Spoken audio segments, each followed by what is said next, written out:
From the heartland of the United States and one of the leading children's medical centers in the world, welcome to the Children's Mercy Kansas City Pediatric Bioethics Webinar Series. We invite international leaders to discuss critical and controversial issues in bioethics. Now, from the Bioethics Conference Center on the Adele Hall campus, here's Dr. John Lantos. Everybody to the next installment of the Children's Mercy Bioethics Webinar Series. As always, we thank Children's Mercy Hospital and the Claire Giannini Fund for generous support to offer these webinars free of charge. If you're online and have been here before, you know the format. For first-timers, here's how it works. We have a speaker who will speak for about 35 minutes. We will then take questions both from the studio audience here in the Bioethics Tower at Children's Mercy, as well as from people online. If you're online and you want to ask a question, you type it in that little chat box in the lower right-hand corner of your screen, and we will read those out and engage in some discussion for the second half of the webinar. Before I introduce today's speaker, let me remind those of you who might be interested in participating in our bioethics certificate program. The deadline for application is February 1st. That's 5 days from today. So if you're interested, we have a few spots left in the certificate program. Get your applications in. If you want more information, go to our website, www.cmh.edu/CMBC. We have a nurse leadership program as well as scholarships for students from developing countries. We also have some upcoming webinars over the next month. On February 6th, Kelly Benham French, a prize-winning journalist who recently wrote a book about the experience she had when her baby was born extremely prematurely, will be here to talk about parents' experiences in the NICU. On Tuesday, February 21st, at an unusual time, 2:30 Central Time, Lainey Friedman Ross from the University of Chicago will be here to talk about ethical and policy issues in newborn screening for lysosomal storage diseases. We have more, but that's enough for today. Let me introduce our speaker today. I am thrilled to have Raphael Cohen Almagor here. Professor Almagor is an educator, a writer, and a human rights activist. He spent many years on the faculty of the University of Haifa in Israel, but for the past few years has had a chair in politics at the University of Hull in the United Kingdom. He's written extensively about political issues in the Middle East. He is a published poet. One of his interests is also euthanasia, particularly in Belgium and the Netherlands. He's written 2 books about euthanasia, The Right to Die with Dignity and Euthanasia in the Netherlands. And he is going to speak today about the question, should the Euthanasia Act in Belgium include children? Thanks so much for coming, Rafi. Thank you, John. Delighted to be here. So I'm going to speak today about the Euthanasia Act in Belgium, and more specifically about the legislation of 2014 that extended euthanasia to children. And I'm going to ask whether this is justified. So let me start with an hypothetical case. Nate is 11 years old. He has cancer, and he tells his parents, I do not want any treatment. I want to die. I'd rather die. Should we respect that decision? And there are a series of questions that we need to address when we have such a case. Do children have capacity for agency?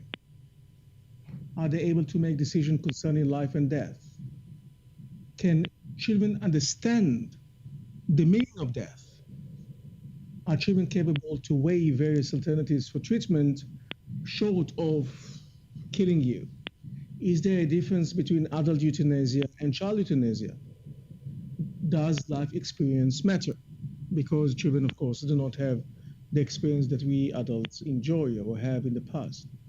Fundamentally, the question relates not only to children's capacity to make such life and death decision, but also to safeguards against potential abuse. And if we are cognizant about the possibility of abuse, then we have to ask ourselves, are there sufficient mechanisms in place to ascertain that the best interests of children remain intact. I need to start with some definitions for the benefit of those who are not aware of the difference between euthanasia and physician-assisted suicide. In euthanasia, we have a doctor, a physician, who inject a poisonous, lethal medication into the patient's vein and kills the patient. We assume that the patient wants to die, so the patient voiced explicit request to die. With the physician-assisted suicide, the final act lies not with the physician, but with the patient. The physician prepares a cocktail of medication and usually puts it in yogurt or ice cream or a pudding, and the patient eats the yogurt with the lethal medication and kills herself. This is of extreme importance if you are worried about the potential of abuse. So, background, in 2002, Belgium decided to follow its neighbor, the Netherlands, and they enacted euthanasia law for adults and emancipated minors. What is emancipated minor? This is a legal concept referring to minors of a comparable legal status, meaning that usually they are living outside of the home, they're living autonomous, independent life, and they can make decisions. That's the assumption, exactly like adults. So these are children who live independently. In February 2014, the Belgian parliament was the first parliament in the world to extend euthanasia law to children under the age of 18. And the law says that the minor patient with a capacity for discernment is in a medically futile condition of constant and unbearable physical suffering that cannot be alleviated and will result in death within the foreseeable future, and is the result of a serious and incurable condition caused by illness or accident. The Euthanasia Act maintains that minors consult child psychiatrists or psychologists and inform him or her about the reasons for this consultation. The consultant specialist is required to take note of the medical record, examine the patient, and verify the capacity of discernment of the minor. All this information, including the minor's request and the agreement of his or her legal representatives, needs to be recorded in writing. So it seems that there are quite a few mechanisms to ensure that the patient who wants to die will get what he, she wants, and those who do not want to die wouldn't. So there's quite a few control mechanisms here. The treating physician is required to inform the patient and her legal representatives of the outcome of this consultation.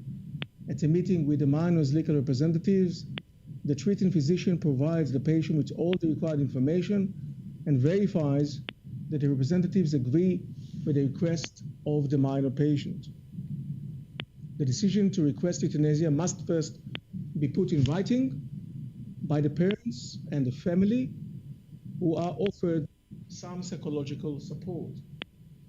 The healthcare team needs to ascertain that the child has decisional capacity and whether the choice for euthanasia is the best option. The commission oversees the practice of euthanasia to ensure compliance with the government procedures. So what are the pertinent considerations when we come to address this question, should the euthanasia law include children?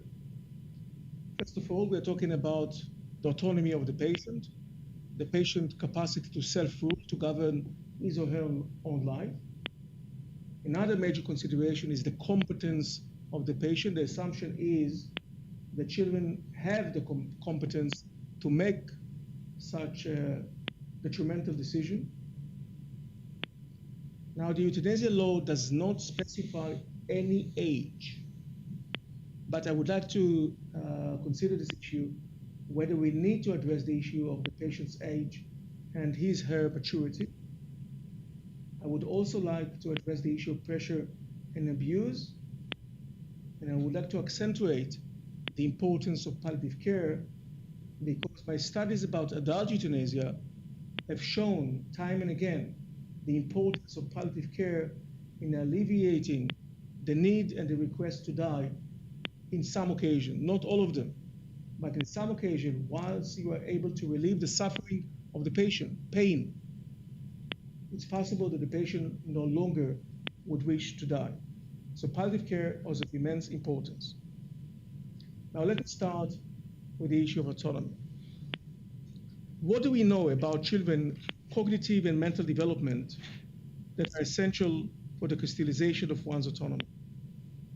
The notion of autonomy involves the ability to reflect upon beliefs and actions and the ability to form an idea regarding them, so as to decide the way in which to lead a life. The central idea of autonomy is self-rule or self-direction. Children's development is commonly described in terms of periods. The prenatal period is from conception to birth. Infancy is between the time of birth to 18 to 24 months. Early childhood extends from the end of infancy to 6 or 7 years old of age.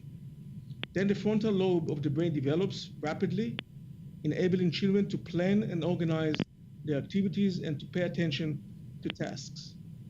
Children learn to become more self-sufficient and to care for themselves. They develop school readiness skills, such as following instructions and identifying letters. According to Piaget, children begin to go beyond simply connecting sensory information with physical action and represent the world with words and images. But they lack the ability to perform operations, internalize mental actions that allow children to perform mentally what they can do physically. They cannot perceive those operations in their mind without doing it.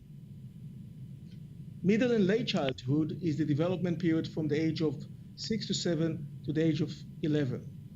The temporal and parietal lobes of the brain develop, enabling the children to master language and spatial relations. Piaget called it the concrete operational stage. Then children master reading, writing, and arithmetic. They are exposed to the wider world. The self-control is increasing. They can reason logically as long as reasoning is applied to specific examples. But the abstract perception is lacking. Piaget suggested that only between the ages of 12 and 16, children reach a level of abstract thinking. They reason, develop systematic thinking, use information to extrapolate other information, use logic. But children in early adolescence, and obviously of younger age, still find it hard to make predictions about things of which they have no experience. The result often is that rather than making a voluntary autonomous decision, children will likely opt to receive their parents' decision. Adolescents move beyond concrete experiences. They can think abstractly. They develop systematic thinking. They begin to entertain future possibilities. But while children are capable of achieving a certain number of practical goals, until rather late stage, they still do not know how exactly these goals are accomplished. Physiological changes result in tendency for sensation seeking that is not always rational and calculated. Now I would like to address the issue of competence. Remember that I've started with a rather simplistic example about Nate, who suffers from cancer and asks for euthanasia. It is an open question whether adolescents fully understand the complexities of their condition, what options are open for them, how successful they are likely to be, and what side effects are likely to be manifested. Young children tend to understand illness in rather general, non-specific terms, much like the way the example of Nate was phrased. They do not comprehend the differences between causes of illness and illness symptoms. Only from older childhood to adolescence, they develop more advanced conception of illness. By competence, we refer to the ability to be independent and responsible. Most children are dependent on others and thus have a very limited sense of responsibility. The relevant turning point is when children have the capacity to assert what is important to them while bearing the consequences for the conduct designed to achieve that end. We do not think that children are free to consume alcohol because we do not think that a 12-year-old has the self-rule to lose self-rule at will. We question whether the child has at all attained self-rule, and we question the child's competency to deal with the effect of alcohol. Similarly, we question the child's competency to deal with sexual matters. Societies decide on a certain threshold for some dangerous, to individuals as well as to others, activities. The right to have a driving license, to drink alcohol, to have sex, to possess firearms, for example. The United Nations Convention on the Rights of the Child defines childhood in terms of age. A child means every human being below the age of 18 years. Why 18 years old? The relevant consideration relate to trust, responsibility, and harm to oneself and harm to others. We do not think that children below that age have the mental competence to make very significant decisions. With regard to alcohol, we want people to first gain control over themselves to allow themselves to lose it. I mentioned it already. And we do not wish to burden children with responsibilities they might find difficult to handle, for instance, parenthood. Brain research found that teen brains are not fully developed compared to adult brains. Regions enabling primary functions, such as motor and sensory systems, mature earliest. Higher order association areas, which integrate these primary functions, mature later. In particular, the frontal lobe, an important brain region for complex decision-making, is decidedly incomplete.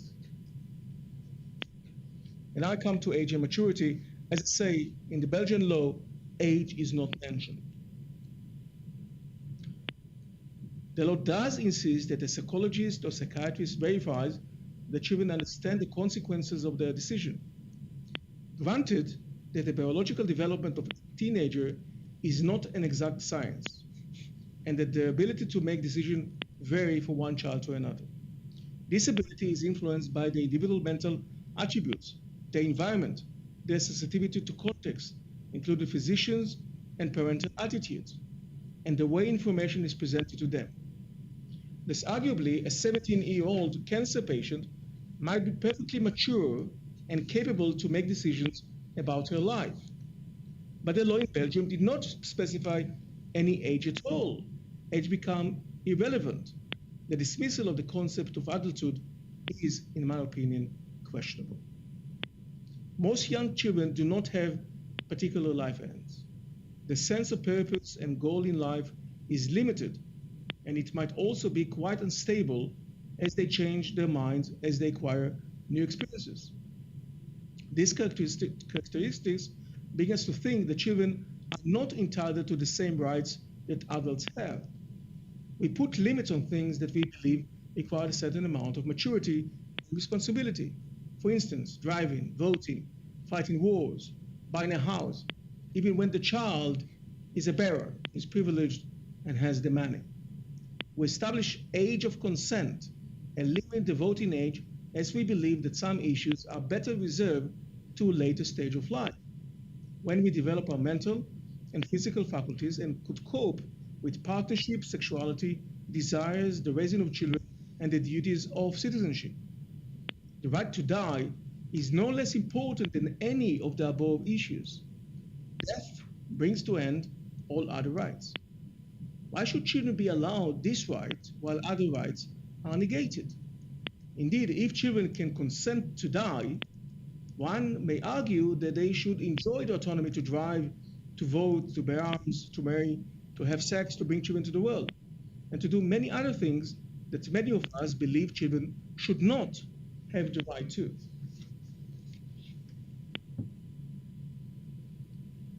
Brain studies suggest that adolescents' decision-making capacity fluctuates.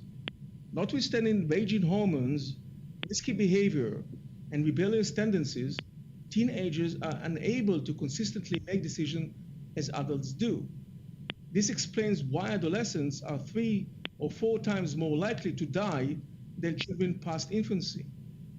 It is not obvious that children have the ability to formulate their opinions clearly and independently, more so when they are unhealthy. Children are impressionable, incapable of understanding complex medical conditions, lack maturity required to decide on life and death. Thus, so the argument goes, common sense dictates that we be extra careful when we discuss end-of-life issues with children. Peer pressure and social acceptance are very important for children in the school age. Children are keenly aware of physical and personality characteristics. They come to see themselves as their peers do. Peer group help a child to recognize, sometimes with pleasure and sometimes with pain, the truth about their physical and personality traits. The social status children are assigned by the peer group has a large bearing on whether they are cheerful, friendly, relaxed, sad, or touchy. A relevant distinction is between self-regarding and other-regarding conduct. Driving a car and having possession of weapons might have detrimental other-regarding consequences. Careless conduct with cars and guns might lead to loss of lives. But a 12-year-old child who requests euthanasia decides only for herself. The conduct does not harm others. Euthanasia might negatively affect the child's loved ones, but surely the child should lead her own life and not forsake self-rule for the benefit of others. Most self-regarding actions do affect others, but we do appreciate that driving, becoming a parent, and fighting wars have direct bearing on others, whilst euthanasia is self-regarding.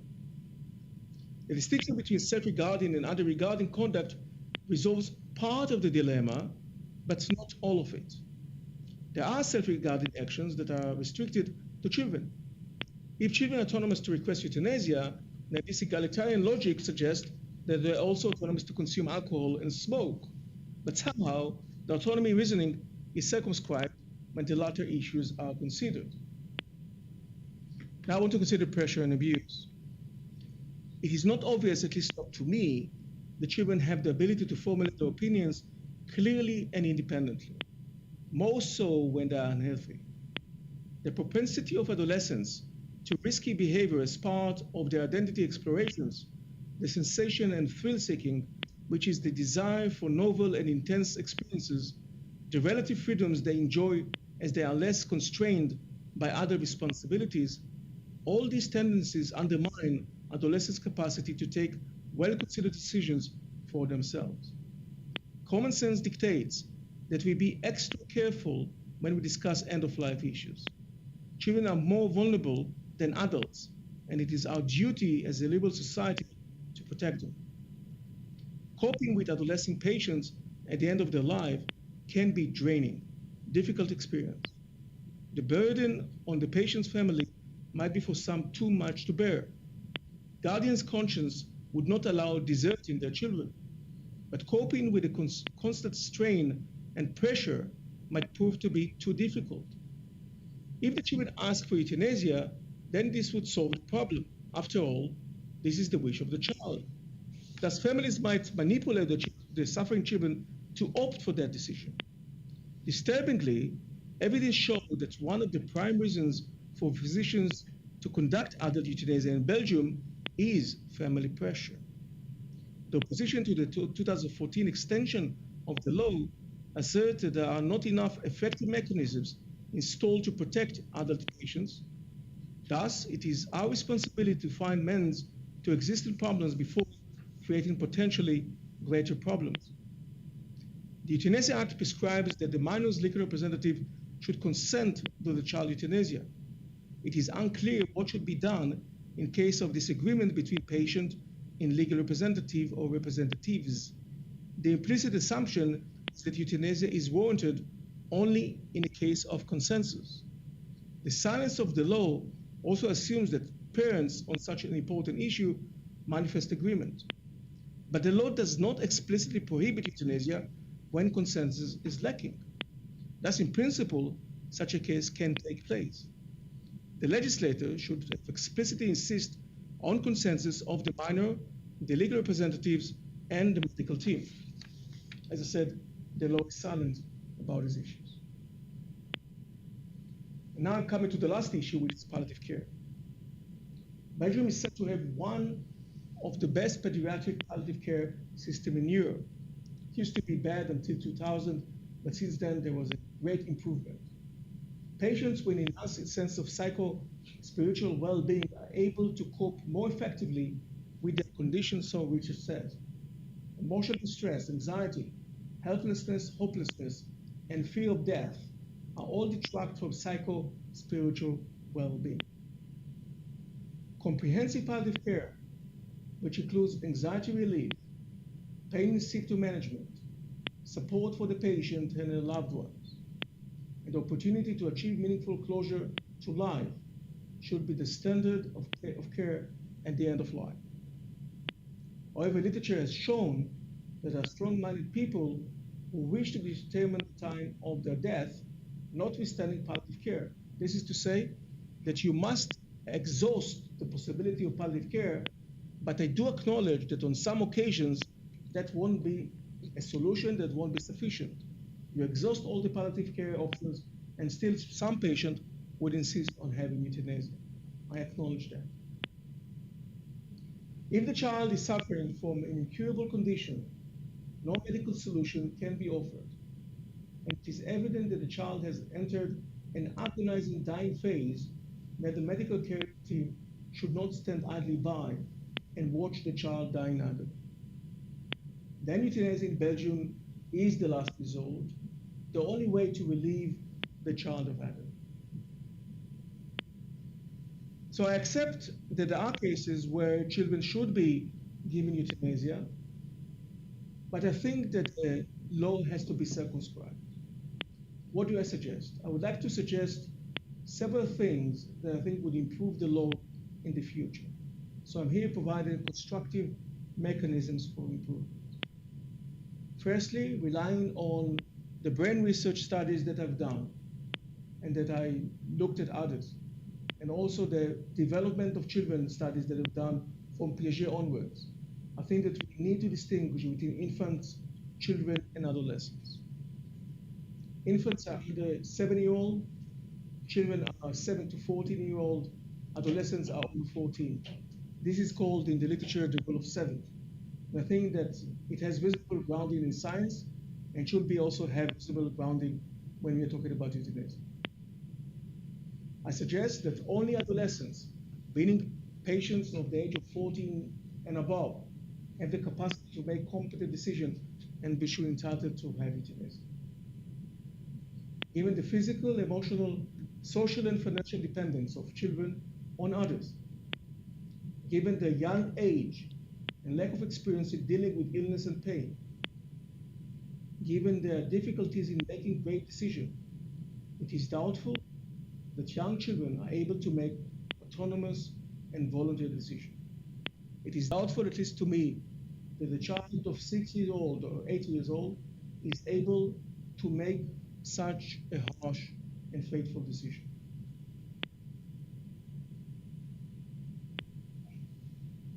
Holistic psychological counseling be provided to both children and guardians. The law says that families should be offered. I think it should be mandatory. The families are undergoing terrible, terrible agony. They need support, they need counseling. And I think that the law should make it a must rather than a right. They should be given such support. I also think that the law should clarify in explicit terms what physicians should do in a case of disagreement, when there's no consensus between the patient and her beloved people. What happens when the child wants something and the parents, either one or both of them, want something else? I think this should be made explicitly, and I think that you should insist on a consensus between the child and the guardians. Holistic care for the children and for the parents, for the families, for the patient, beloved people, must be compassionate, addressing the physical, psychological, existential, and spiritual aspects of the patient's dying experience. Euthanasia should always be the last resort after exhausting all pertinent palliation. All cases of physician-assisted suicide and euthanasia should be scrutinized, examined, monitored, and studied carefully, as the Belgian claim that they are doing. Thank you very much. I appreciate your attention. Thank you. There's a lot to discuss. I'm sure we're going to get some comments on this. Let me remind the people online, if you have a comment or a question, that little chat box in the lower right-hand corner of your screen is your avenue to get those questions asked here. Type them in and we will read them out. I have one question to start with. The focus of this was on children. It seemed implicit in the talk, though, that since autonomy was so much a focus, that you would approve euthanasia for competent adults who met criteria and made an autonomous request. Is that correct? No. No. Okay. No. I don't think that's my view about, that's how I organize this talk. Okay. I don't think that my particular view about euthanasia is that important. I think what is important is what the Belgians are thinking. Okay. The Belgians are accepting euthanasia. If they're accepting euthanasia,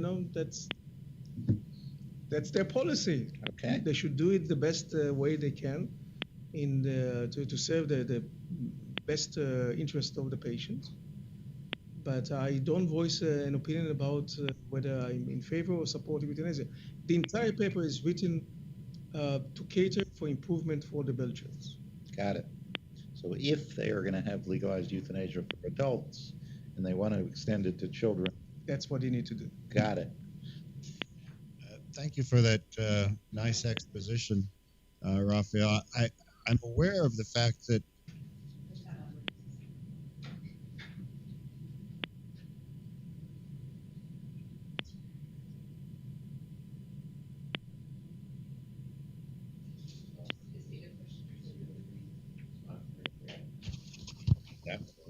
Just waiting for a question here from our studio audience, trying to Okay. get the microphones to work. Raphael, I appreciate that wonderful exposition of long debate. In the particular context of the Belgian law from 2014, in conversations with clinicians, pediatric healthcare professionals in Belgium, I was made aware that the pediatricians in Belgium gave no voice to desiring this. This really was an outgrowth of political minds. How can such a thing take place without the input from relevant parties, those that care for sick and dying children? Excellent question. You should ask the Belgians, not me. If I were part of the process, I would insist that all stakeholders would voice an opinion, and I hope that all stakeholders at least will have an impact on decision-making processes. Don't give up your microphone yet, Brian. I agree with you. I agree with you that it was a political decision. And by the way, if you look at the passing of the law in 2002, already then there was a debate about whether euthanasia law should be extended to everyone. Already then. And this is why they had this wonderful provision about emancipated minors to answer that. But it was a compromise. At that time, it was a compromise. And soon after, the all kind of people from all walks of life that were pressing on the government to change the law to it took them time from 2002 to 2014 to get the right formula. But in Belgium, they believe that your right to decide the moment of your death should be universal, at least in Belgium, should be granted to everyone, and it should be non-discriminatory. So if you are discriminating children, the question begs, why them? Why discriminate against them? That's the issue. And they want it to be non-discriminatory. Now I'm arguing here, actually in my talk, there are some issues that I found extremely important that are absolutely ignored, like the maturity and the ability to be, competency, the experience of the children. They were, either downgraded or ignored or muted in some way or another. And I want to throw the ball back to them and say, hey, these issues are far too important to be ignored. You should consider them. And yes, Brian, you're right. The first people to consult will be pediatrician because they deal with children all the time. I'm totally with you on this. Although a question for both of you, if I understand the law correctly, a pediatrician would not have to be the certifying doctor. It has to be an expert on the condition of the child. So it could be adult palliative care specialist, or I spoke with Liz, it's Jim, I know James, I spoke with a number of pediatricians that fully support the law. fully support the law. Fully support the law, and they believed to have the law because they said before 2014 they felt that the hands were tied, and they felt that, or at least on some occasions, there were clear cases when euthanasia was warranted, and they didn't know what to do. So they said that this was a great relief for them, and they are delighted to have the law. So, some people, I know some people, but I cannot say that it's so wall-to-wall sort of a picture that all pediatricians in Belgium are opposed to the law. I think, no. At least my experience, many people do support it. I would just ask perhaps to add to your arguments that need to be addressed would be the definition of persistent suffering and intolerable pain, which is not a very objectively measured phenomena, and again would invite the expertise of palliative and pain physicians to address rather than generalists or even an oncologist, and perhaps bring to bear resources that, despite acknowledgement of palliative care for children in Belgium, may not be at the level that they deserve. Again, I totally agree with you, and in the presentation, I emphasize time and again the need to accentuate the importance of palliative care, or by professionals, by experts who are expert on palliative care, not something else, not as a byproduct, but actually those people who specialize, who know how to recognize a certain condition and how to treat that condition. I'm fully with you on this. Let's take some questions from our online audience. We have several that have come in. The first one I'll press to you concerns the implications and potential legal ramifications of giving children a right to request euthanasia, asking simply, wouldn't this entail they have a right to make all other medical decisions for their own care as well, especially since that gets around the other self-regarding distinction making there. So when they are making decisions about care that affects only themselves, and we think they have a right to make a decision to die, shouldn't they have a right to make a decision to request or deny the treatment of whatever kind? I think that if you follow the Belgian logic, the answer is yes. The answer is yes. I do know from my own research in Belgium that although the terms that is used in the discourse is autonomy, the physicians as a profession in Belgium is quite paternalistic. So the child may want something, I think then there will be consultation with the child's beloved people, meaning the significant others around the child bed. They are going to consult with them. And I think oftentimes the decision is going to be made by the physicians, with consultation of medical doctors, and of course discussions with the parents and the patient and so on. So there is a room for input for the child, I think, but at the end of the day, a lot is going to be granted to the physician. What do they think in every particular case? Several other questions delve into specifics of Belgian law, medical culture, that sort of thing. One of them asks, on the point you made about Belgium having one of the best pediatric palliative care provisions, if you could substantiate that with some reference or something. They sound skeptical that claim is true. That's what the literature says. That's recent literature. I have the reference in the paper, and I can send it to. By the way, I don't mind that paper or a version of the paper will be online for people to look at the references and so on. I can tell you that I didn't just invent this. So there is research that suggests that it's one of the more advanced. Maybe you could clarify on what kind of measure is it best? Like, what do you mean when you use the term best? I mean that they devise a holistic treatment of the child, looking not only at the physical pain, but also spiritual and familial and social, holistic treatment of the child or of the patient. It's any age. Up until around 2000, it seems to me that the Belgians and also the Dutch in the Netherlands, they thought that palliative care and euthanasia are alternatives. So if you are considering one, this comes at the expense of the other. They started to change their mind around to the year 2000, and especially when they drafted the law and passed in 2002. And since then, the governments of both Belgium and the Netherlands invest a lot of money in palliative care for everyone, for adults and for children. This is for a fact, and this is well documented by government documents and also by the scales that are designed by European scholars who compare between countries in Europe. So these countries used to be down, now they're up. I'm not saying that it's all perfect, but I do say that they increased the amount of resources on palliative care.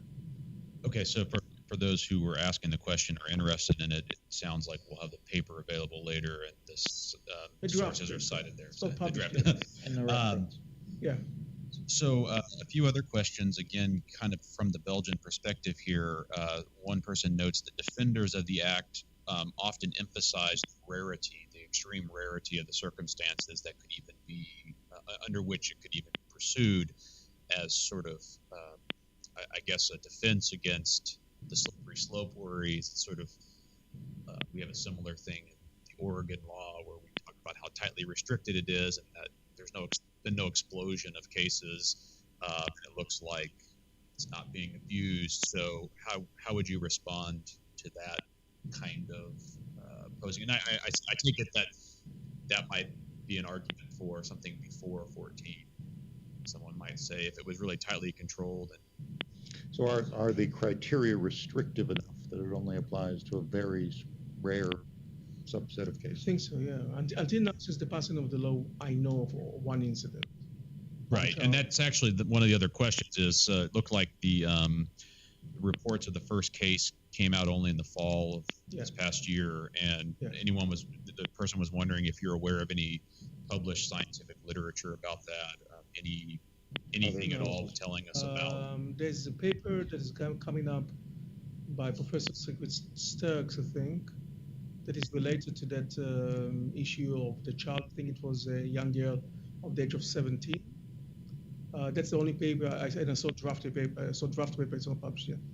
So that's the only scholarly paper that I've seen until now that mentioned the case. I'm not aware of any other. I presume there will be others. But with regard to the first question, yes, it seems to me that these are rare cases. I think the Belgians are correct to address each and every case, not to ignore some cases simply because there are few. I don't think there's a reasoning against it's non-discriminatory sort of conduct and policy. So non-discriminatory doesn't take numbers into account. Even small numbers should be taken, and every human being counts. We say in Judaism, each human being is the entire world. So that's how that's my view. I'm totally with the Belgian about this. So I'm not in the politics of numbers. We do know that we are talking about small numbers, and actually it's a good thing that there's I hope that there will be less room for abuse because we're talking about small numbers. Suraj, did you have a question? Let's take a question from the audience. Yes.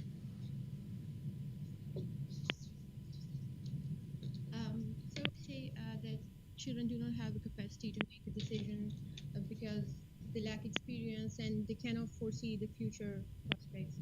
But in the case that you discussed, the child is going to experience which no healthy child goes through, and if a child has a life-threatening illness, does not have a future prospects like any other healthy child.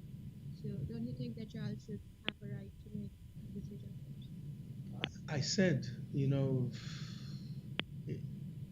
that's the thesis of my paper. I think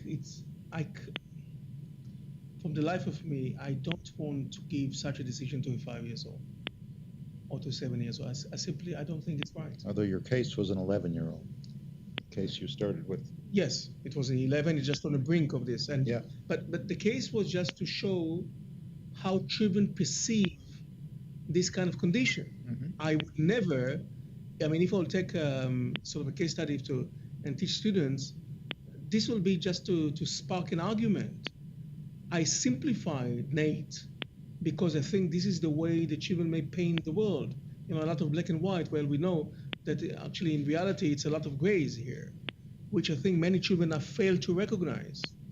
So that's why I said I insist on the rule of 7, and I said I'll put it on the number of 14. I mean, if you want to stretch me and say, well, we have this child who is 12, he has this and this and this and this and this and this, I will go and speak to the child. I'll speak to the parents, speak to the medical staff and so on. I'll verify everything. I will probably make an exception. But I want, in policy making is not ethics. In ethics, you can decide for each and every individual, you study the entire medical file and you are making a decision. Policy is about millions of people. So when you are making a policy decision, you have to be extra careful.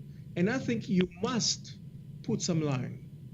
Otherwise, you open the gate to all kinds of things that I don't think are altogether kosher. I think experience does matter. I think maturity does matter. I think the issue of competency does matter. I mean, this is the reason why Belgium is the only country in the world that has such a law. Even the neighbor, who is as liberal as the Belgian, I think now the Dutch are going to be insulted. They think that they are more liberal than the They are Belgian. working on their law. I don't know whether they are working, but they put the law They on are. 12. And there is a reason why they decided on threshold on 12. Now that the Belgians are moving to that direction, maybe they are going, everything you can do, I can do better. If it's better, I don't know. But the entire world doesn't go this way at all. The Dutch started with babies. Well, Yeah. they started with Holding adults, then did babies. Now they're closing the The gap. gap, yeah. So, one of the ways that we deal with such cases in the United States has been referred to as the doctrine of double effect. Yeah. So that here we would not, have not, and probably will not legalize euthanasia, but for children who meet the criteria of the Dutch law, they're dying, they're in intractable pain and suffering, they've gotten good palliative care, the doctors have tried everything, we will do something called terminal sedation or palliative sedation, where we gradually increase the dose of sedatives, knowing that it might cause death, having made an agreement not to intubate or put the baby or the child on mechanical ventilation. And the argument goes, as long as your intention is to relieve pain and suffering, if death occurs, that's an unfortunate side effect. Do you think that raises similar or different issues, is preferable or not preferable to the Belgian approach? I think the Belgian approach is preferable. Why? I don't like double effect. I don't like sedation or all kind of variation of sedation. I like to know where I stand. I want clarity. I'm on life and death.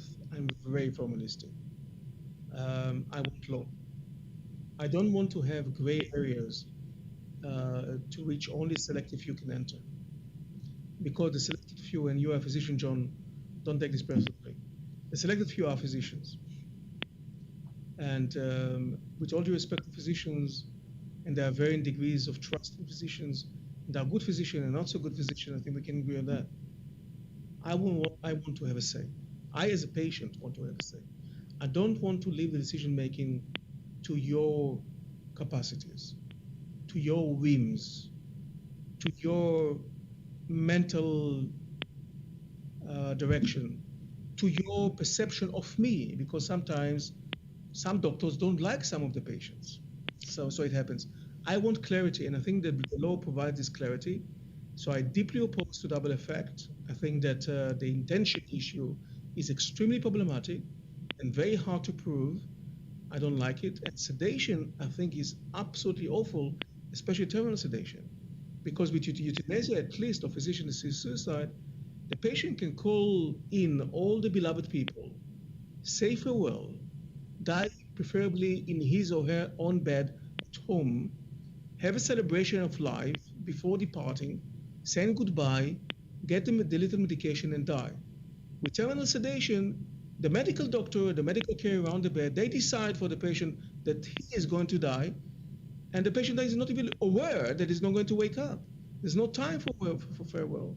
The family is not aware of that. I think this is absolutely awful. By the way, terminal sedation is a practice also in Belgium. So it's not that one comes at the expense of the other. But I don't like all these things. I like clarity. I like law. I like legal provisions. I think that the Belgian and the Dutch prize themselves by being honest and candid and open about these issues. I salute them for that. I just want to close the loopholes and to suggest improvement on what's going on. I don't like gray areas. I would like to make them obsolete. Even by the Belgian criteria, though, it seems the physician has a lot of power to determine Absolutely. who is eligible. But at least they say the patient has a say. Have other questions online? We do. Or do you have any of your own, Jerome? We still have a few online and probably have time for a few others to come in if people have other things they want to ask. Here's an interesting question which pushes in the total opposite direction of your proposal, which says that given the evidence we have that the frontal lobe of a young adult is not fully developed until 25, shouldn't we actually move the available age not back to 7 or 14, but forward to 25 and restrict people from making that decision until at least that point in their life? No, first of all, for me, I don't know about 25. I had 21. There's other literature, but 25, I think it's a really exaggeration. I think that at the age of 14, when the child is suffering greatly, I mean, we're talking about patients who usually have cancer. That's usually the case. The majority of the cases are cancer patients. And these are cancer types that we don't have an answer to. Some cancers we can treat, some others we cannot treat. So we're talking about untreatable cancers. So you're totally possessed by your disease. I think these children, because of the suffering, they mature very, very quickly. I think that they can identify some options from them. To wait for them until 25, well, they're not going to survive until 25. Most of the time, so it doesn't really matter. But I would support their decision. I don't think that that we should wait that long. I think 14 is waiting enough. So I think this is a compromise that I'm making. All these issues, of course, are open to interpretations. And of course, all these issues can vary. And when you are drawing a line, you must draw a certain line. And this line is arbitrary, like any line, like 18. That is drawn by the Universal Declaration of Human Rights. This is also arbitrary. And I can tell you that, once upon a time, people had, for instance, sex that's supposed to be maturity, of mature people who actually know how to engage in sex, understand sexuality, far beyond 20, 21, 25. And then it went down, and now we perceive it as 18. But we know for a fact that at least in this country, if you are 16 and still you didn't have sex yet, you, in some place, will be the minority. So we have to take these developments into account, and we have to draw a line. I drew a line at 14. The Belgian didn't draw any line. The Dutch drew it at 12, and other countries drew it at the line. I don't know what's in this country. Is it 18 or 18 for assisted suicide in the states that have legalized it. So these are different opinions, different ideas, and each and every line that you are going to draw is going to be contested. Right. It's not arbitrary, though. It is arbitrary. Well, it's based on a reason. Yes, there are reasons for that, but people are using the same reason to say for 16 or to say when it comes for sex. So some states will say 16. I think in this country, you have some states that are 16. Other states are saying 17. Other states are in 18. So this is debatable. They have reasons. Yes. Arbitrary decision means no reason based on. Okay. But these reasons are contested. Yes. Agreed.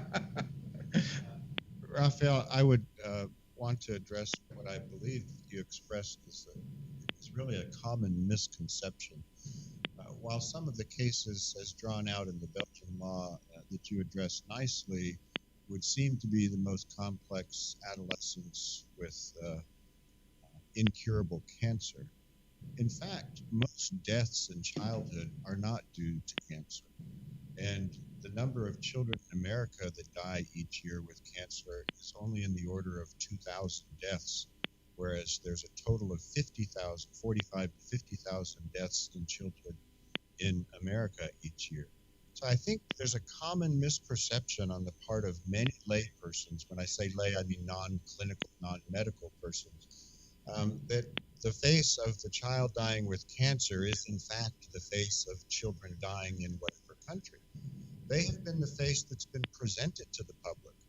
The oncologists and their societies have wonderfully presented the tragic dilemmas that they deal with and mustered great resources to bring about cures over the last 30 years.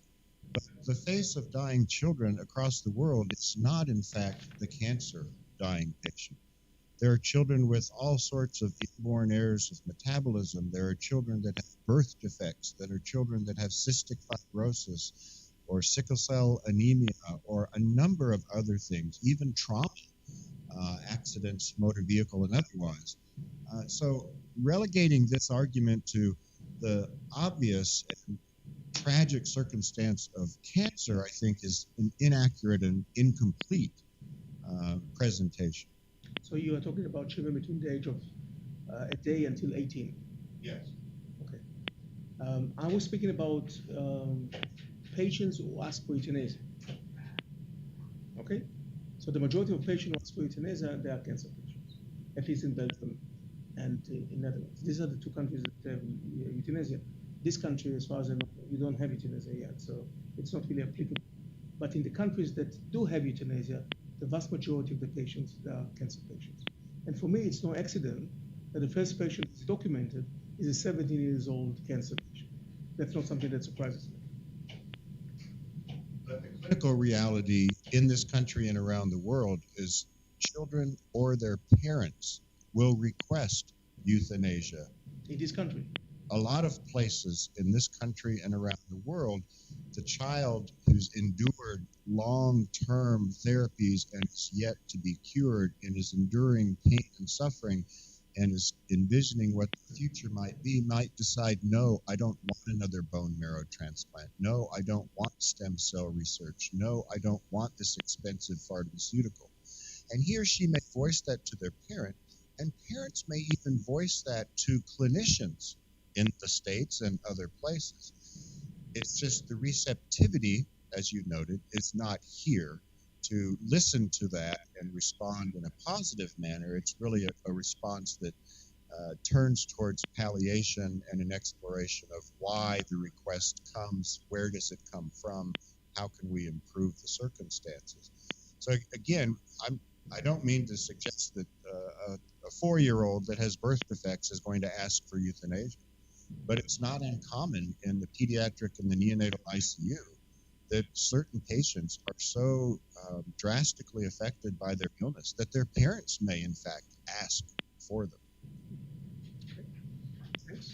And in that sense, the Belgian law might restrict access to certain end-of-life choices if they can only be provided to patients who make the request themselves.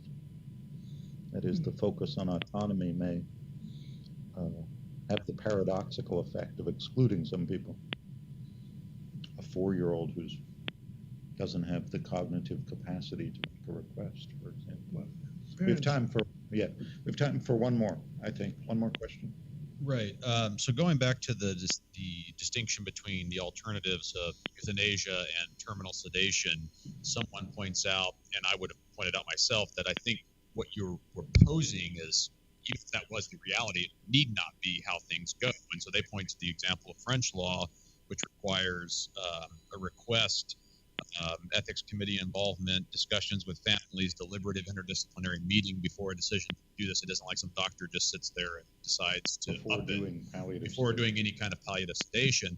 And why couldn't that be combined with the exact same scenario you presented before euthanasia, where everyone's gathered and and we're just saying, look, here's how things are going to work. We're going to up this, and we're going to hopefully not result in death. We're going to hopefully find a point where the The palliative sedation could, in theory, and it sounds like maybe in France, be regulated. Yeah, it can be As- regulated differently, and all the preparatory things you talked about could take place, and it's just a different mode of proceeding from that point. Physicians of ICUs in Belgium published a few years ago, 2014 or 15, a paper in which they suggested that the people who are making the decision about the fate of the patients are the medical doctors. So consent of the patient in this elaborate paper of 2 pages is not mentioned even once. So at least it seems to me, by reading that paper and by speaking to some of the physicians who are in ICUs in Belgium, that don't do this gathering that you just mentioned, but instead performing forms of sedation, including terminal sedation, without talking to the patients or their beloved people and tell them that this is about to happen. And I think this is wrong. It seems then that at the very least we could say that end-of-life practices are deeply culturally embedded, and what they do in the US is very different than what's in France or Belgium or the Netherlands or Pakistan. And each country is going to have to work this out for themselves. Thank you, everybody, for attending this webinar. Let me remind you, the next one is Monday, February 6th at noon. Kelly Benham French talking about her book that she wrote with her husband, Tom, about their daughter, Juniper. The book is called Juniper, the Girl Who Was Born Too Soon. Thank you very much, Rafi, for being with us Thanks, today. John. Good to see you. Thank you.